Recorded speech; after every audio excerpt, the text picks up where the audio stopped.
Okay, so this is Solving Quadratics 2 Part B. So what we're going to do is we're going to take everything we did in Solving Quadratics 1 and what we did with Quadratics 2, and it's all going to get mixed into these problems because as far as solving by factoring, these are as bad, I wouldn't say as bad, but these are as complex as they'll get. They won't get any harder than this.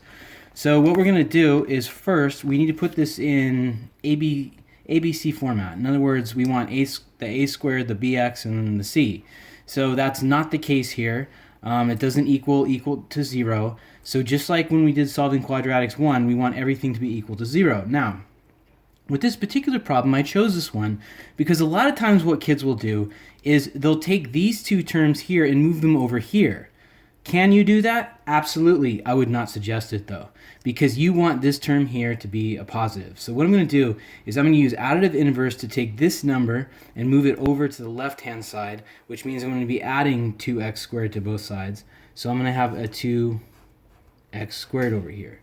Now, the next thing I want to do is make sure I put this in order. So I'm going to go ahead and use this one, which is my b term. I'm going to put that next. And then I'm going to use my c term. And that, of course, is all equal to 0. Now, we can use the British method.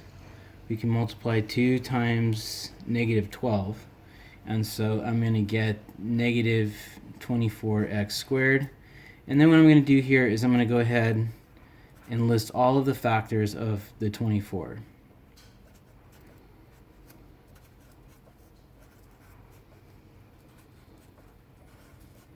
Okay, and so the ones that will give me a 2 in the middle would be the 4 and the 6 here. And that would mean that this one would have to be positive, this one would have to be negative. So I'm going to go ahead and plug that in. So I have 2x squared, and then I have minus 12 equals 0. And then I'm going to replace that 2x with these two factors here. Okay. Now I'm going to split it in half. So I'm going to do my factor by grouping. So on this side, I can take out a 2, and I can also take out an x. So that means I'll take out 2x. That'll leave me x minus 2. On the left, I'm going to pull out a 6. And that'll be a positive 6. And that will leave an x minus 2. Okay, so now I have my two binomials. 2x plus 6 is one of the binomials, and the other binomial is going to be x minus 2. And when we're solving these quadratics, we're going to use the zero products property. So what I'm going to do is I'm going to take these two and make two little equations. I have this one right here. 2x plus 6 is equal to 0. And then x minus 2 is equal to 0. So this one, if I do the additive inverse, and I have that, and so x would be equal to negative 3 on that one. And then this one over here,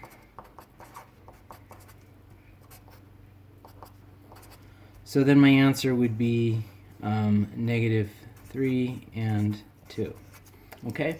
Now, one other thing I want to talk about before I move on is you kind of have choices with these. Like I said at the beginning, they're a little bit more complex, and the reason they're a bit more complex is that there's more that you can do with them. You have choices. If you want to do them all like I just did, that's fine. However, I don't know if you noticed, but you could have noticed it right at the outset, or you could have noticed it maybe when I did it to here. But what I could have done, just like we did on Solving Quadratics 1, is I could have actually divided this, and this by 2. And if I did that, so let's just say that we did it that way. So if I divide this by 2, I would get x squared. If I divide this by 2, I'm going to just get x. And if I divide this by 2, I'm going to get negative 6. So what happens is you end up with a very, very easy problem if you do it that way. The next one I'm going to do is a really, really good example of that. So I'm going to go ahead and start this the same way I did this one. I'm going to organize everything so I have it in ABC format. I'm going to make sure that my A term is positive. It already is. So all I need to do is take this 56A and move it right into the middle. So I'm going to rewrite this. So I have plus 56A plus 192 is equal to 0. So then what I'm going to do is I'm going to take a look at this. And what I could do is what I just did. I could do 4 times 192. My gosh, that is a huge number. So if I want to figure that out, I'd probably have to use a calculator for that. So that's 192 times 4. I get 768. Okay, so I don't know about you, but I really don't want to figure out a list of all the factors of 168x squared. You could do it that way. It will still work, but that is a lot of work. So what I'm going to do instead is I'm going to simplify this, kind of like what I talked about with this one. I'm going to go ahead and divide everything by 4. If I divide everything by 4, this will be a squared. This one would be 4, that would be 114a. And then if I divide this one by 4, I believe I'll get 48. Okay?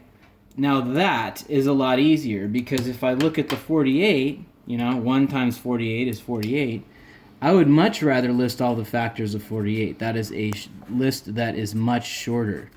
So I'm going to go ahead and list all those out so you can see them. And then 6 and 8, and I think I've got a winner right here.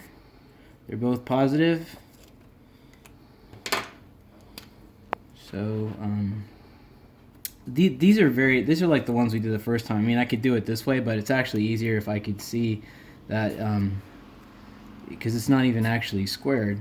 It's just a plus 6, a plus 8. And this will happen quite a bit on these, but always C. But if you have a number right here, you're going to have to do something like this. If this is just an A, then this is like the easy ones. And I think at this point, it's safe to say you don't need to actually do the equations. You can tell the answer here is -6 and -8. Most of my students at this point, once they get it to here, they usually can jump to this without doing all this work. And I'm fine with that, as long as you did the last lesson like that. Okay? And so that's solving quadratics 2.